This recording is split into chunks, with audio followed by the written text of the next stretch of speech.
Today we're going to work with 6-5. We're going to be working with percent proportions. We've done proportions, we've done percent, so now we're going to tie those together.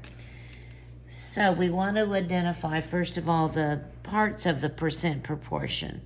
The amount is to the base, or the amount divided by the base would give us a percent. And some of you, earlier in your math career, have just done that arithmetic to find the percent. We're actually going to set it up as a proportion in this lesson, and in the next lesson we'll do it a little differently, and you'll get to choose in the end which one works for you. So the amount is to the base as the percent is to 100. We know percent means per 100.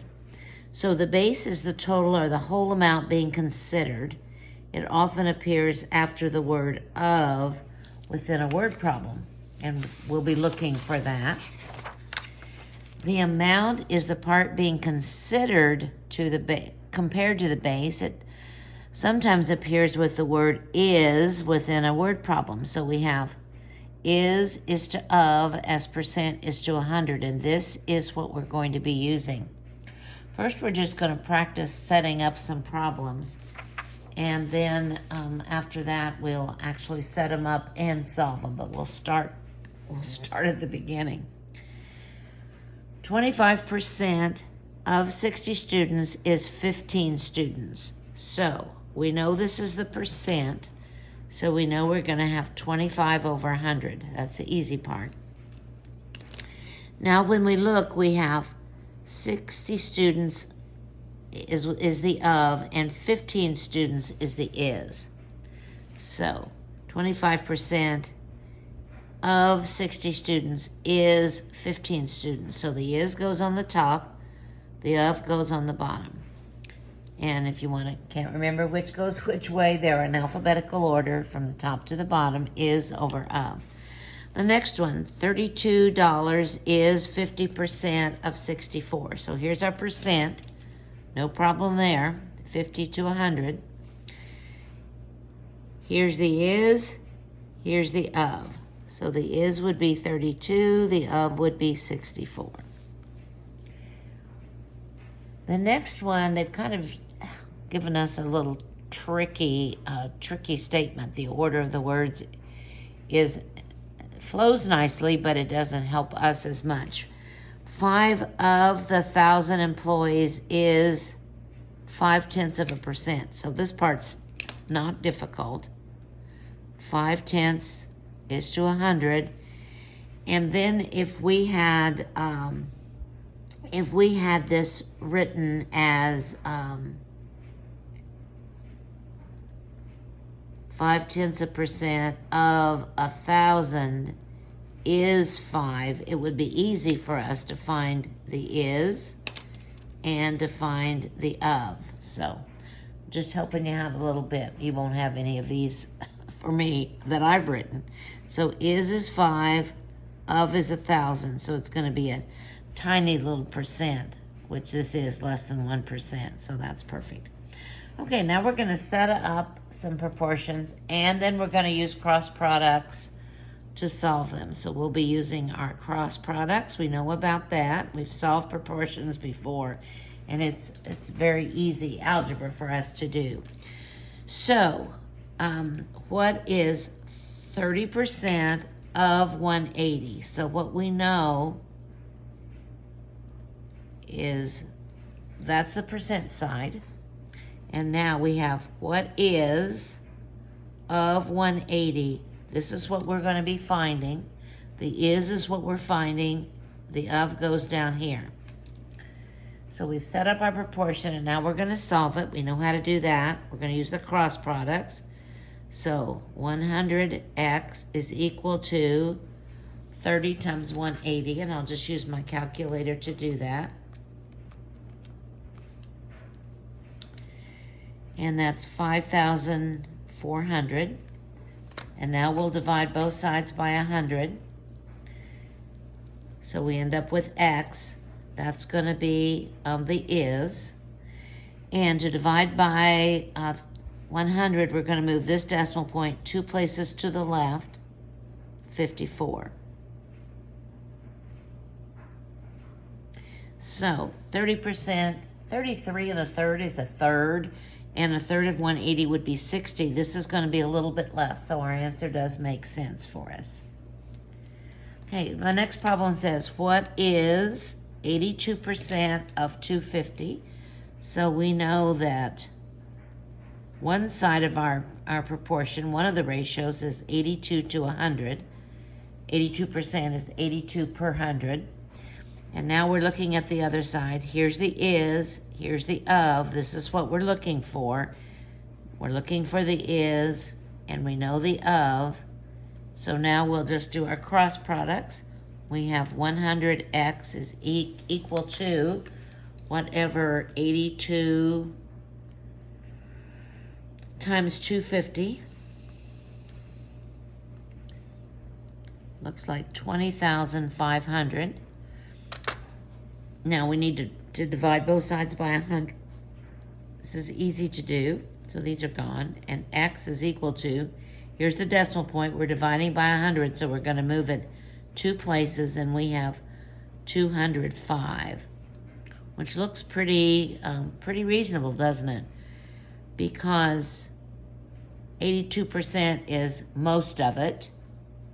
75% would be 3/4. And this is most of 250, so our answer is reasonable. Always good to check the reasonableness of your answer and just kind of estimate and see if it works.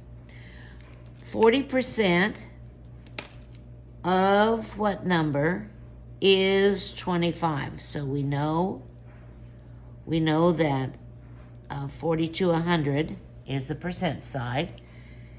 Here's the is, 25, and this is what we're looking for. I think it's very helpful to do this circling and underlining. It's very easy to guess. The small number doesn't always go on the top. Sometimes it goes on the bottom and the big number on the top. So you can't rely on that. You can rely on this part, but this one, you'll get a different answer if the x is on the top or on the bottom. So we have to be careful. So we're going to cross multiply. We have 40x is equal to 25 times 100. That's 2,500. Now we'll divide by 40. So x is equal to, I'm going to do this on my calculator. I could probably do this in my head, but I'm not taking any chances. 62 5/10. So we're talking about less than half.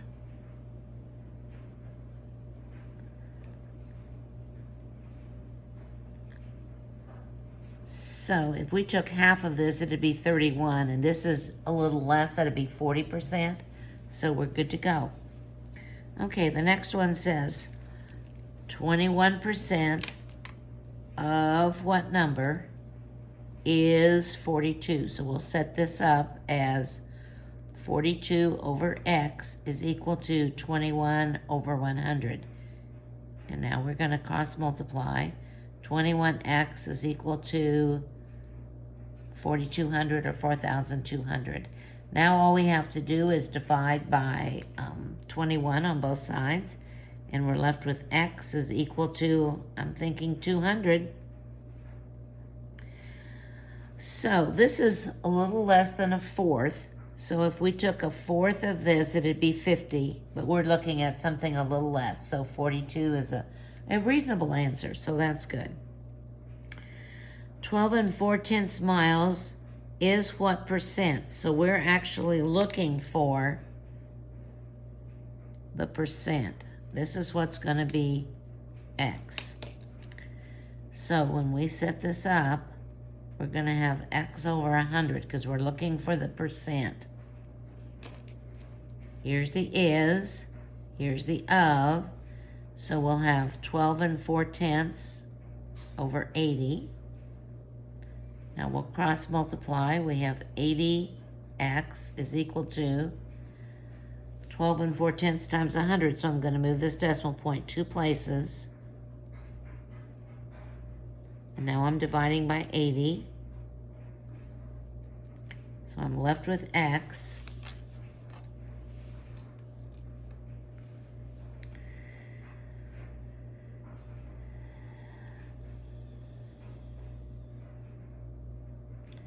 So 1,240 divided by 80 is equal to 15 and a half. And this is the percent. So we're looking for the percent. So 10% of this would be 8, but we're talking about a little more than 8. So a little more than 15%. So I think we're in a good range there. We have one more problem to do. What percent of $48 is $15? So we're looking for the percent. So we know that's one side of our proportion. That's one ratio that we know. Here's the of, here's the is. So is would be 15 and the of would be 48. So now we'll cross multiply and we have 48x is equal to 1,500, 1,500. Now we'll divide both sides by 48. So now we're left with x. And I'm going to divide 1,500 divided by 48 is equal to 31 and 25/100. We're looking for the percent, so we need the percent sign in our answer. And that's about a third. So if we multiply this times 3, then we would get 45, which we're real close there. So next we're going to do this same thing. I mean, we're going to be solving these, setting up actually equations that are not proportions, that are just straight translations, and solving those.